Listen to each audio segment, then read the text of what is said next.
All right, well, last week, the DNC put on the first ever virtual national convention, and everyone was eager to see what the Republicans would counter with this week. With just one night left to go, what else do they need to do to land their message? Joining us now is former Republican convention press secretary and the 2016 RNC communications director, Kirsten Kukowski. KK, good to see you. Good to see you. Thanks for having me back.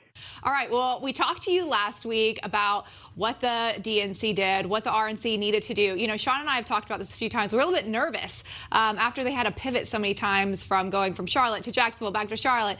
But we've been impressed this week with the production value, been blown away every night. What's been your take? Yeah, I have definitely been impressed with the production value. I've actually had quite a few people who pay attention, conservatives, who have said, I don't know that we should ever go back to the other way that conventions were done.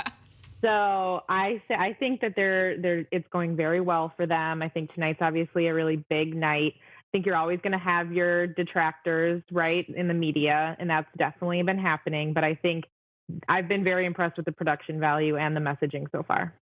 Yeah, it's interesting. I know what you feel, having been to a few, you've been to a few. There's something about being able to sit in your living room and watch this and not have to fight the lines and the magnetometers and all that. But I've thought the value and the production has been a heck of a lot better. Knowing what you know now, Kirsten, and when you've watched the last 3 nights, what surprised you?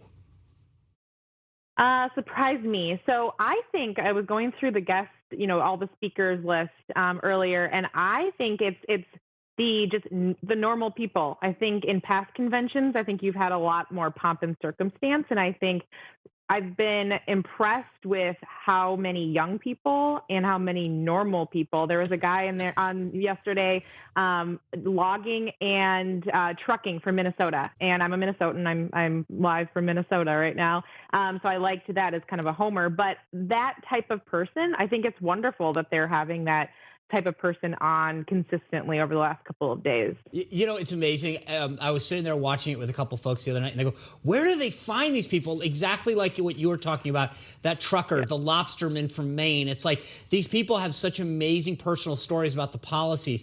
It truly is kind of cool to see these people tell their stories from such different corners of the world. But I totally agree with you. Lindsay and I keep talking about this every day, the diversity and the difference in the speakers. So I think point well taken.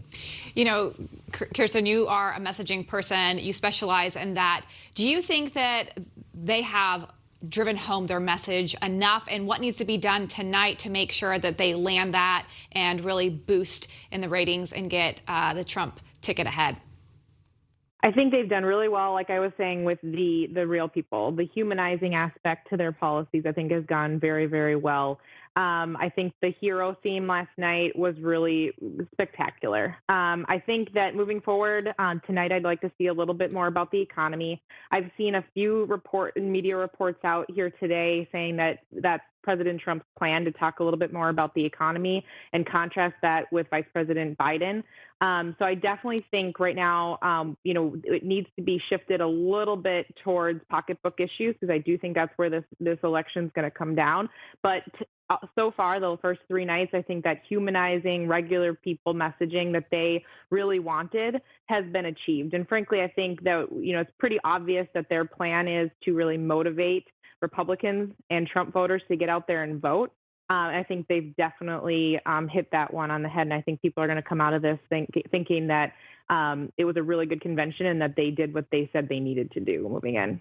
So, Kirsten, night 2 of the convention, the Republicans actually exceeded viewership on broadcast television, slightly because, according to Reuters, because of Newsmax. But interestingly, there's a story in the Hill, it's on the screen now. The number of people watching C-SPAN's live stream was 6-fold for the Republicans. I'm fascinated by this. I just wonder why. Why do you think more people are watching it online on C-SPAN for the Republicans by such a magnitude? I would have never have guessed that. Right. Having worked in this business for so long, you would never have been able to convince me that last week. But I think it's great. And I do think, and I said this last week, I think that the president is a natural at this. at kind of the TV production value. And I think people are really intrigued to see what was going to happen this week. And so I do think it's a little bit of that, a little bit of people wanting to find out, want to see it for themselves. I also think that there is a lot of motivation right now on the Republican side. And I think that that's a big difference between Trump's voters and Biden's voters. Yeah. And I think but the vice president has some work to do. And I think obviously President Trump does too. But I think that's why you're seeing such an increase, especially on C-SPAN of all places. Well, Newsmax is going to have it live at 8:30. Obviously, you can go to newsmax.com or just stay right here, which is smart. Keep going all night right on here. We'll have it live at 8:30, but we probably got a big uptick as well on the online people watching it at newsmax.com. Anyway, thanks for coming back to us and sharing your views. Really appreciate it. Awesome. Thank you so much. It'll be a really good night. So enjoy. Thanks. We'll continue our breakdown of night 3 of the convention. We're going to take a look at a particularly moving moment from one of the youngest congressional candidates and the reaction it received from the media. Our company is going to join us next.